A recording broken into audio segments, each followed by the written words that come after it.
Welcome, golf fans, pursuers of knowledge and the almighty dollar. This is your golf guru bringing you my PGA Championship. This is my money picks. I'm going to go into my top 15 picks. I'm going to give you my favorite bets that I'm betting. And I'm going to give you all the analysis and where I'm coming from because it might be a little different than where the other guys are coming from. And if you give me 20-30 minutes, hopefully I can get you an edge for your DFS plays and get you some bets that are going to pay out. And again, thank you for stopping by and let's do this. Okay, so the first thing is, if you watched the preview show, I talked about my skill set rankings, which I always do, and kind of sat and did more and more analysis. And I've kind of gone through this maturation of the players that I think are going to be best suited for this course and, of course, end up in the top, positioning. And where I first started, when I saw the distance and started to go through and think about the 2012, PGA, I was thinking distance, right? We need distance and guys that can hit fairways. Then I actually went to, we're going to need guys that are the best ball strikers. And I think I mentioned this, the Corey Connors, the Hovlands, where some of the people I've been talking about. The more that I've done analysis, my skill set rankings have changed. And the first thing that I'm concerned about is the greens and around the greens. And the reasoning is that typically with a Pete Dye course, there's so many runoffs. I mentioned this, so much tight pest pollen that's around there. So your chipping game, and if the wind, and I'm not basing this all off whatever the wind does, but if the wind gets a little crazy, guys are not going to be hitting these greens. I don't care how great of a ball striker you are. They're going to hit some, but they're not going to hit a lot of them. And if you do hit the greens, the odds of them staying on there are slim to none. Then you got the pop bunkers, the sand.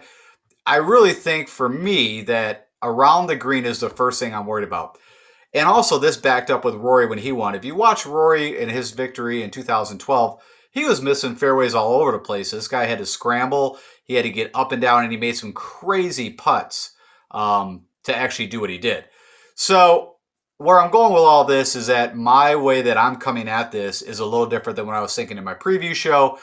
And so around the green, scrambling, ball striking, good drives, and putting, and then the other things will fall in. But really, it's those top three that are going to be where I'm looking at. So with that noted, I will jump into the analysis. Okay, so hopping over to Fantasy National. This is, again, where I do a lot of my research and analysis. Of course, I'm looking at so many multiple things that, but this is the best way to visualize what I'm thinking. And so right off the bat, I'm going to give you the pre-warning that a lot of the guys that I'm going with are not the big names, the guys that typically will. Literally, I'm skipping, some of the top guys right off the bat. And I'll talk very high level on why I'm skipping something. So Rory off the bat, of course, won here in the past. And everybody's high on the Quail Hollow, Wells Fargo win. And I get that. And could Rory do it again? For sure, he could. But I'm still thinking that so many things had to happen right for Rory to win that event. And that's typical with any event. But I'm still not comfortable where his game's at, even though he just recently had a win.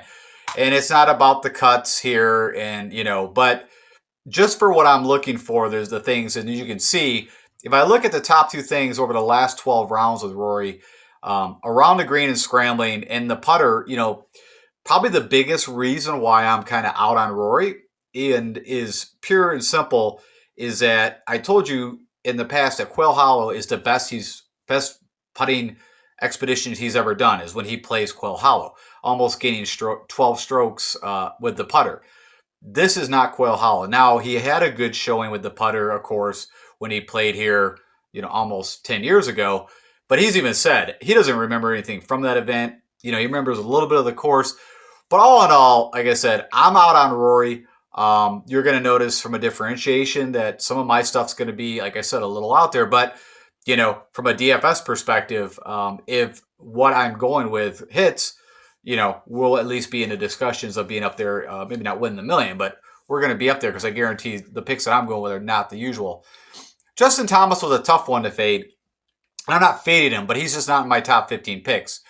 As you see, the guy is elite on the things that, the ball striking around the green and scrambling. It's just the putter has been such a disaster. Now, these greens are going to be a little slower, and maybe that helps him. I don't know, but just everything I've seen with the putter, just is terrifying me. And so everything else is good. So if you were going with, like I said, Justin Thomas for me was very close to being a play for my top 15. But ultimately, I didn't go there. And again, you're going to see I'm not looking at, hey, what's his tournament history? Because again, it's not the same course. And you can see it's all over the place. Recent results, yeah, he won the Players. It was a Pete Dye course. There's a lot of reasoning. Even this WGC at the concession, I think there's some similarities even there. We had a T15. But ultimately, the putter, until I see that it's so mental with the putter that he is over and has confidence with it, I can't justify paying, I think he's the second most expensive guy, 11.3. So I'm out on him. DJ, of course, going to his home territory. But man, I've seen nothing from DJ that could tell me. Now, can DJ flip a switch? Has he done it before? Yep. Is he the number one player in the world? Yep. But again, it's just something I can't stomach because I haven't seen anything. And you can see the key areas that I need him. Oh, and by the way, he's bringing back the Sim 2, is what they've stated. Of course, he's not sure which putter he's going to use, typical DJ, but he is going with the Sim 2 head. He's pulling out the driver, the older version that, of course, he won the Masters with, which I think is a mistake, but he's putting in another shaft. So it's going to be kind of this, I'm not going to say a Frankenstein, but it's going to be this driver that he's putting together, and then going to go take it out into competition. Now, of course, he's going to practice with it. But again, can't do it. Also, you're going to notice what I didn't mention is that I'm also looking, I told you, it could be either or. You could look at the par threes. When Rory was successful here, he did very well on the par threes. You're also going to need to make your strokes, your birdies if possible, or even a possible eagle on the par fives.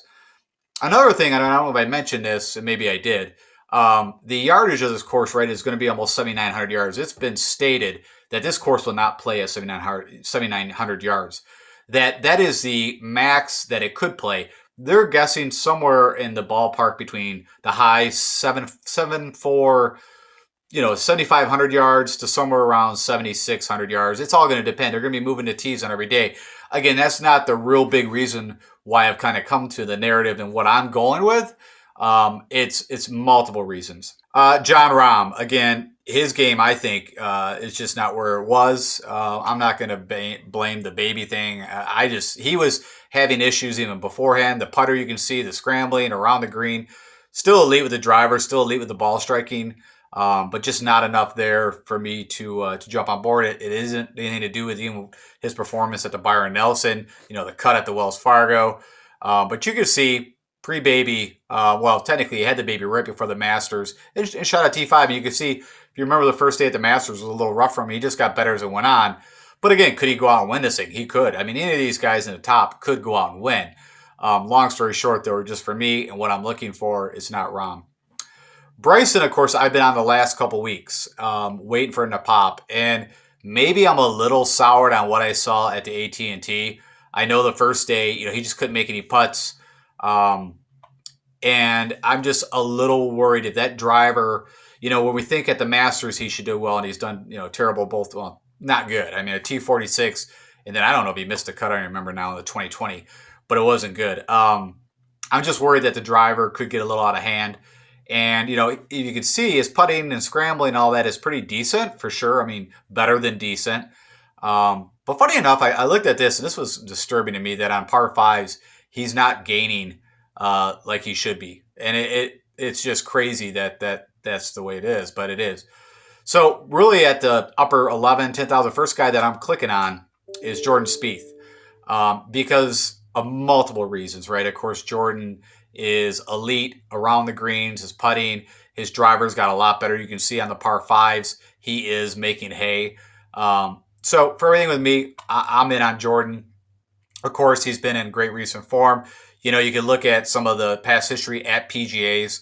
Of course, I'm not on the narrative that, this is what he needs to get the career Grand Slam. Man, I could care less about that. I'm looking for the guys that I think can perform on this golf course. Really, neither here or the win. Now, the wind blows, I think my lineup's even better, or the guys that I'm picking are even better. But it isn't going to matter. I think you're still just going to have to be elite on the areas that I discussed. Collin Morikawa definitely was one of the guys that was in my brain. Again, when I was thinking, okay, I need a guy that can hit the fairways. I need a guy that's great on approach. But you can see when it comes, his putter, oh my God, has been so Jekyll and Hyde. Hence, you can see here, T43 couldn't make a putt to save his life, then won WGC Mexico with that same new, claw putting stroke, and then went out and again could not make a putt at the Players and a little better at the Masters. And you could say, well, the RBC, a little better too. So who knows? Maybe he's getting better with that putting style, but again, I can't take that risk at almost 10,000. So I'm going to go ahead and I'm not picking Morikawa for my top 15. Xander Schauffele was not a guy that I was really thinking of, but really when you start to break everything down, from when you're going to be at this kind of price tag, he does everything. He's always in the hunt at these events. I mean, if we look, a top 10, and again, I'm not worried in that same course, but he's just done better and better at the PGA. A PGA from a Masters to get his first major, I think, in my own mind, the PGA would be one of the easier ones to get your breakthrough major win. You can see he's gaining on the par fives. Everything is where I want it to be, and he's just solid. So if I'm going to pay that kind of price for one of the top guys, it's going to be Xander. So my two top guys is Jordan Spieth and Xander. And you can see on the rankings for what I'm looking at, 11th and 52nd. And then this is where it's going to get a little nuttier when I start to get down. Brooks, totally out on Brooks. I don't care past, PGA. I mean, the guy's just not where he needs to be. Now, can Brooks also flip a switch and be relevant? There's no way in my mind I think he can win. I'll state that. But can he, surge on a day or two? Sure, that could happen. But until Brooks gets healthy and takes the time to get healthy and can make what is naturally his swings, can get down and read his putts, no good. Matsuyama, funny enough, I've always said he's not terrible around the greens. The guy's got a pretty good short game. Of course, again, back to my thoughts of, hey, you got to be able to hit the fairways, but these fairways are more generous. And then even if you're off a bit, you still got the rough. And then if you're off a bit, you're in this kind of sandy bunker. Now, if you're way off in the marsh and whatnot, then yeah, you're in trouble. But I mean, you got to really be spraying it. But you can see the scrambling not where I need, and the putter again just showed up at the AT&T Byron Nelson, and it's his putter. I think super fast greens are where you want to play Hideki, because you just have to pick the line and just give it a little stroke, right? And if the greens are true, then away you go. These greens are not going to be that fast. I think he's going to struggle. Victor, as everybody, was definitely one of the guys I thought would be my main guy. Just how hot he's been. Of course, everybody's going to look at these recent results. But when it comes to around a green, I think Victor is going to struggle a little bit. I think his scrambling a little bit. Of course, his putter, has gotten a lot better, but we'll see how that works out. That could be, it's super streaky. But yeah, with that kind of ownership and, he's doing everything on the par fives that we need. No reason why you couldn't play him, but, I'm not there. So funny enough, where I'm going in the 9,000 range. And again, this was not in my thoughts, but Webb Simpson. Now, again, he had the neck thing, but it was a strain. That's been now, over 2 weeks. I'm sure everything is fine. He's got, if you've ever strained your neck, it typically is a few day kind of thing. If we look at, Webb's past experience, of course, at a PGA Championship event, pretty solid there. But the more and more I started to think about it now, the one area is his putter. That is not where it's been Webb-like. Hopefully, he's getting that better and better. The par fives, he's not doing as much as I would like to see. But again, around the green, the scrambling, the good drives, the ball striking, hitting those long 200-yard shots in, that's all about Webb Simpson. And again, this is from a DFS perspective. I want you guys to all understand this. I'm looking for a differentiated kind of picks and lineups, and that's what I'm giving you guys. I'm not going to go with the guys that are 20% owned. I'm not doing it, not in a million maker.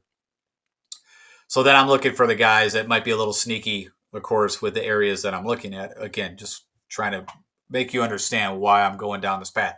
Patrick Reed, again, the driver, he's learned how to, kind of hit a little butter fade. Doesn't have to hit the draw every time. So, I think he'll be more effective with the driver. But the guy's a bulldog. Again, if it gets windy, we already know around the greens and putting what he can do. His ball striking, I'd say, is medium. He can make his hay on par fives. If you look at some recent results, he had that T6 at Wells Fargo, missed a cut at the Valspar, had a T8 the Masters, T22. I mean, the guy typically can just grind it. And you can see it his past history here. It's, not at the course, but in a PGA Championship event. A little bit of Jekyll and Hyde, right? It's either he's going to top 10 here or he's going to get you a cut. So, we'll see how that all pans out. Patrick Cantlay, you can see from his ownership, I'll tell you one thing: if you play Patrick and he ends up, top five or winning this thing, you're going to have a nice lineup. But I don't think that's a hard one. There's just been nothing there. And also, as I mentioned, he's been going through supposedly, I don't know if this is documented anywhere, but everything I've heard has been working on swing changes. I have no clue why this guy would work on a swing change except under the Tiger Woods theory of you can always be better. And so, yeah, nothing to even talk about there. Cam Smith, I mean, I've been on this guy probably since I started doing my show back. My first show I think I ever did was the Northern Trust at the FedEx. And I was on him, and everybody, no one was talking about Cam Smith, sorry, but nobody. And his game just started progressing. And of course, his one Achilles heel can be the driver, but as we've seen, it can be very good too. But the guy is just super elite, putting around the green, everything that I want. He can make hay on the par fives. He's been in amazing form. Of course, it's not going to show up here, but with Leishman, as you saw on my kind of cover of this video, that won the Zurich twice. I'm not correlating anything with that at all. I'm just saying that the guy is playing well. He's got confidence. And, at less than 10% owned right now projected, I like Cam Smith. Woolsey, I think everybody's going to probably jump on Will because of the performance at the Masters to some degree. But they could also say, he had a pretty, he had a first missed cut at the Wells Fargo, a T17, and it's the putter for me, the scrambling. You can see around the green. He fits the model of, hey, I need a guy to get me tee to green. But he doesn't fit the model of everything when he's not hitting the greens. And so can't go there. Daniel Berger, been popular discussion. He showed up at the AT&T. He shows up at shorter Bermuda courses typically. But, people have kind of just forgot about the Masters, I guess. But neither here or there. He's just not the guy for me. Again, he's not ticking these boxes. Again, tee to green, good. But everything else not working out. Finau was a thought. Of course, you're going to have the Puerto Rico Open, of course, is a, ocean course. It's past Palm. But the field was a disaster. It's the Puerto Rican Open. It was quite a long time ago. I just haven't seen enough from Tony in spots that should be killer Tony spots. So awesome. I'm a big Tony fan if he can somehow pull this out. But not on Tony. Scotty Scheffler, again, it does what you want on the par fives, but you can see the scrambling is a disaster. Putter is a disaster. Again, this was looking at the last 12 rounds, this information. So just nothing there that would kind of put me. Matthew Fitzpatrick, right? Missed the cut at the AT&T. A little shocking. But again, I know that this guy hitting the long irons, the putter, the scrambling around the green, good drives. He does everything. It's not long by any stretch of the imagination, but I feel like, again, it's going to be nice to put Fitzy in at this spot just due to, I think, a lot of people are not going to be, on him. And I was almost best case for a miscut at the AT&T for him. Sanjay M been so sporadic. I mean, I don't even have approach on here. It kind of fits under ball striking. But he's just been a disaster with the approach. And maybe this will click for him. But you can see even his around the green, scrambling, putting over the last 12 rounds isn't where it was at. He had a nice little, Florida swing as he typically does. Loves to putt on Bermuda. But Tommy Fleetwood was interesting for me. I sat and thought a little bit about Tommy.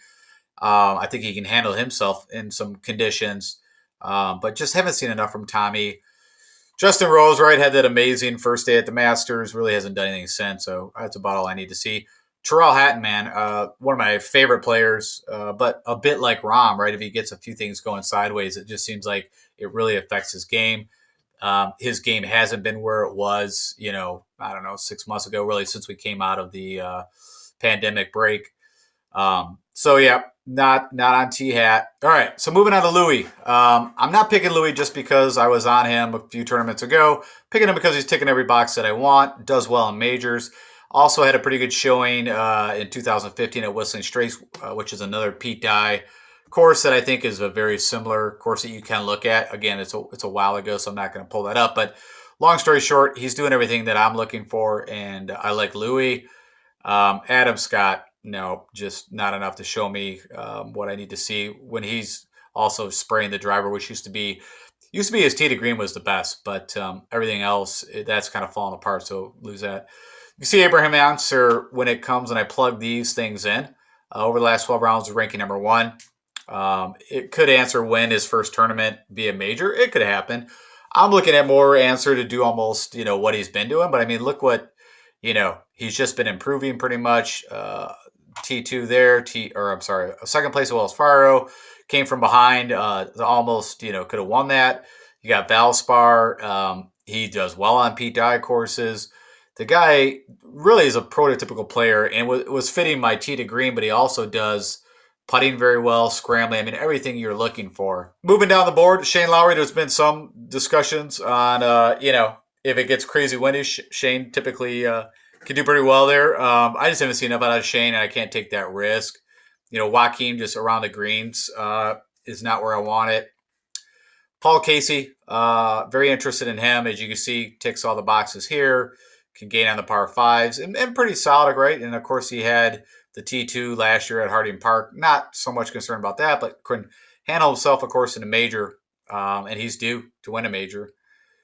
And of course, Sammy Burns. I think this is probably the best value that we're getting. I bet Sam Burns at PGA right when I kind of seen what he was doing at, again, where his game is at. Now, maybe it's as a 2-3 tournament kind of thing, but the guy is super hot.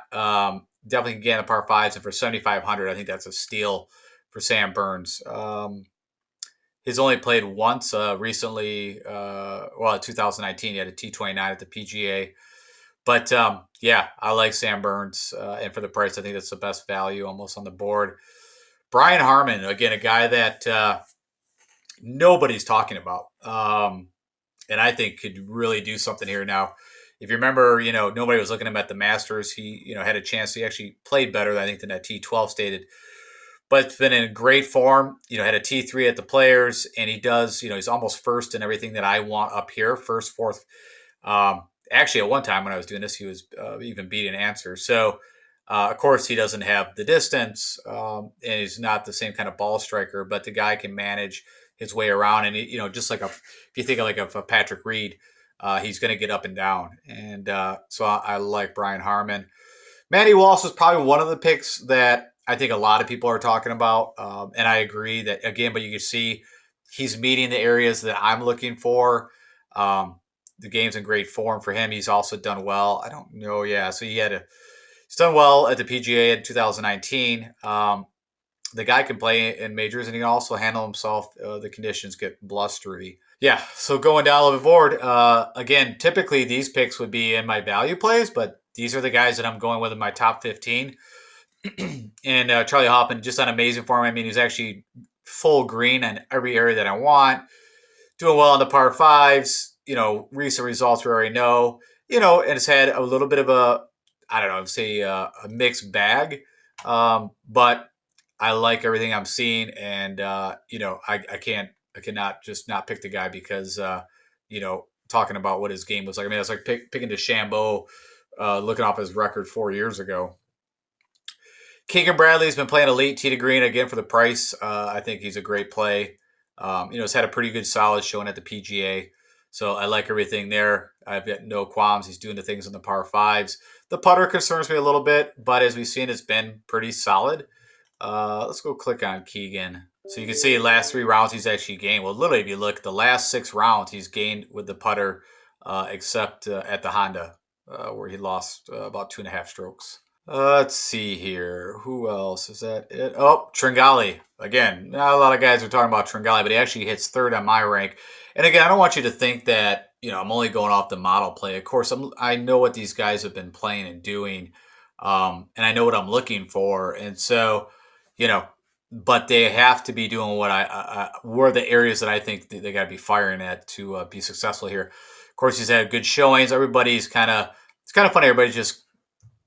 Other analysts have been just stating, well, I'm just not going to play Tringali because they remember Tringali, 2-3 years ago. That's moronic that you would think that way, that you're not going to play a guy who just keeps performing over and out. Yes, he had a cut at Wells Fargo, and he had a cut at the Players. But from everything else, I mean, we go through his recent form, and we can, go take a look at this. He's doing everything that I want. I mean, from a putting perspective, can even handle in moderate wind, which that's what we're looking at right now. Again, the weather's just been back and forth. Everything I've seen, though, it looks like it's going to be great weather, at least for the first 3 days. But yeah, I mean, you could look at this, but I mean, you could also look at the Genesis, very tough course. Bay Hill, very tough course. The Players didn't work out. The Wells Fargo didn't work out. But even Valspar, very tough course. TPC San Antonio, Valero, very tough course. I mean, so I'm not worried about, oh, he only fits like an RSM. That's not true. He's also done well at other courses that have some length and difficulty. So, okay, so that's Cameron Tringali, and now let's go jump over and summarize this for you. All right, so what I call my Fab Five Picks, these are my top 5 picks. Who I'm going to go with is Jordan Spieth. I think not so much that he's trying to chase the PGA Major to get the career Grand Slam of majors. The guy's just been playing amazing. He's everything that I'm looking for, and that he can work the ball both ways off the tee. I think he's a great fit for this course, even though he doesn't have the length that maybe some of the other guys do, but he has everything else I'm looking for. Webb Simpson, same thing. You're going to notice a little bit of a trend. Short game around the green Masters, scrambling Masters, good from 200 out. Also, I think could play in some conditions that might not, from a wind perspective. Patrick Reed, same thing, fits that mold. Abraham Answer, just solid all the way through the board. And then Cam Smith, again, if it gets blowing, I think Cam's a great pick. And he's probably one that you're probably going to hear a little bit about Cam Smith. But again, I've been on this guy for now since I've been doing this, and I'm not getting off him now. Next 5, we got the Hofster. Sam Burns has been just red hot. You got Fitzpatrick that had the miscut recently, but I think everything here lines up for him. Brian Harman, and again, Matthew Wallace. And again, all these guys, probably except for Wallace, my first 9 picks, all exceptional putters in short game. You got Louis, who's always steady in these kind of events in the majors. You got Keegan, who's been playing great tee to green. You got Paul Casey, probably a little bit of a stretch. I mean, I think he's almost fits a little more of the mold of the Corey Connors, Victor Hovland. But, can get really hot with the putter. He did it last PGA. Hope that reigns true. You got, of course, Xander, who almost like a Finau. You can just typically plug him in for a second place. But a lot of it is just his whole game that he's bringing out of the top guys. And then Tringali, I've got no reason why I would not be on Tringali still. So there you go. Now let's get to the favorite bets. My favorite bet right off the bat, I was kind of shocked about this. Right now, outright winner, Max Homa, 150 to 1 odds. I see no reason, just as, you could make an argument for a lot of these guys, but I think that's a crazy number, and it's still there as far as I know on DraftKings. This guy, the 2 wins that he's had has been in amazing fields on very difficult golf courses. Now, yeah, he had a bad, what was it? Of course, he had a bad showing at the Quail Hollow when he went back there. So maybe that's got something to do with it. And then he had a bad Sunday at the previous tournament. I'm blanking now. I don't know if it was Valspar or whatever, but he was in the hunt and then just fell apart on Sunday. So it was actually just a bad 9. But I mean, to 150 to 1, to put a few bucks on that, I think that's a great outright winner bet. It is possible. I see no reason why he couldn't get his first major here, no more than why Abraham Answer. So if you're going to bet him, I think he's like 80 to 1 or something like that. Maybe even worse than that, like 50 to 1. Now, first round leader, I always like Siwoo Kim, right? Pete Dye specialist. He can have a hot day. Why not the first round? So 90 to 1 for him on a first round leader. I like that. I put the bet there. And then nobody's talked about this guy at all. And there's reasons. But Dylan Fratelli, I think I mentioned this before, has been working with Bryson DeChambeau's coach. And he can hit the ball about 330. I mean, the guy can outright just smoke it. Now, I think he sprays it probably a little more than, of course, DeChambeau. But, he showed up at the Masters. I think he ended up at like 3rd or 4th at the Masters, the 2020 Masters. Where I'm getting it is he can have one crazy round. I'm not thinking anything from other than that, or he'd been in my top 15 picks. So you can actually get 33 to 1 for him to be a top 5 in round 1. That's pretty good odds to get him top 5 for a single round leader, first round leader. Again, top 5, first round, 33 to 1. Dylan Fratelli, I like it. I put the bet in. And that's it for my favorite bets. And then from a one and done perspective, I always say this. I think you could go with any of the guys. If you haven't used them in my top 5, I think they're all very live. I had to pick maybe one of my favorites would probably be Cam Smith if you haven't used him. But yeah, that's it. Okay, I hope I definitely went off on a little bit of a different narrative than I thought I was going to be, or at least thought process on how I was going to make my picks. But the more I sat there and just said, hey, these are the things that I think you need to have to be successful in this tournament. And I'm sticking with it. I mean, and if you look at Rory's, as I said, a lot of it is all came true. If you look back at how Rory won, and Blitz the Creek now, of course, he had to hit the driver too and all that. But his first 7, 8, 9 holes, I mean, he was all over the lot to a degree. Not all over the lot, but he wasn't hitting greens in regulation. So it's going to be very tough, I think, for these guys to even when they hit these greens, that they're going to hold them, and they're going to be doing a lot of chipping and scrambling. So there you go. All right. Again, if you like what I'm doing, I know it's a little different. I'd appreciate click the like button. If you're not subscribed, need you to subscribe. Keep me doing what I'm doing, and hit me up on Twitter if I can help you out with anything else at DFS Golf Guru. All right. I will come out with everything that we need to know tomorrow before the lock, with my value plays and with ownership projections and you name it. We'll have it out there for you guys. Best of luck to us, and I'll talk to you guys tomorrow.